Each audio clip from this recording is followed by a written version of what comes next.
સુરેન્દ્રનગર જિલ્લાના ધાંગધ્રા શહેર વિસ્તારમાં ચોરીની ઘટનાઓ એક પછી એક સામે આવી રહી છે, જ્યારે પોલીસ પેટ્રોલિંગની નિષ્ક્રિયતા પણ દેખાઈ રહી છે। થોડાક દિવસ પહેલા ધાંગધ્રા શહેરની બે અલગ અલગ સોસાયટીના રહેણાંક મકાનમાં ચોરીની ઘટના બની હતી। હજુ તેના આરોપીઓ પકડાયા નથી।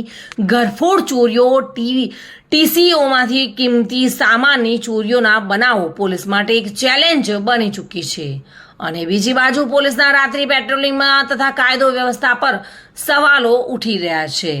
ત્યારે ધાંગધ્રા શહેરના પ્રસિદ્ધ શીતળા માતાના મંદિરે મોડી રાત્રે ચોરો ત્રાટક્યા હતા। મંદિરના પૂજારી દ્વારા મળતી માહિતી મુજબ મંદિરના તમામ રૂમો સહિત મંદિરોના તાળાઓ તોડી દાનપેટી તથા બધી જ વસ્તુઓ ચોરી ગયા હોવાનું જણાવ્યું હતું। જ્યારે બીજી બાજુ ધાંગધ્રા શહેરના કલ્યાણેશ્વર મહાદેવના મંદિરે પણ ચોરીની ઘટના બની હતી। તેમના મહંત દ્વારા મળતી માહિતી મુજબ રાત્રિના સમયે ચોરોએ મંદિરમાં પ્રવેશ કરી બધા રૂમોના તાળાઓ તથા મંદિરના તાળાઓ તોડી દાનપેટીની રકમ સહિત ચીજ વસ્તુઓ ચોરી થયાનું જાણવા મળ્યું હતું, જે અંગે આ જગ્યાના મહંત દ્વારા ધાંગધ્રા પોલીસને જાણ પણ કરવામાં આવી હતી। પોલીસ દ્વારા બંને મંદિરોમાં થયેલી ચોરીઓ વિશે તપાસ કર્યા પછી બંને મંદિરોમાં કેટલી રકમની ચોરીઓ થઈ તેની વિગતો સામે આવશે।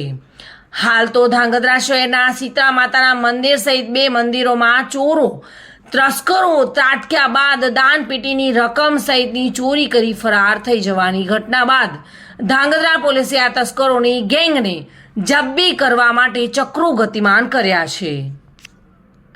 દિનેશ શ્રીમાળી સાથે bureau report, today Gujarati news.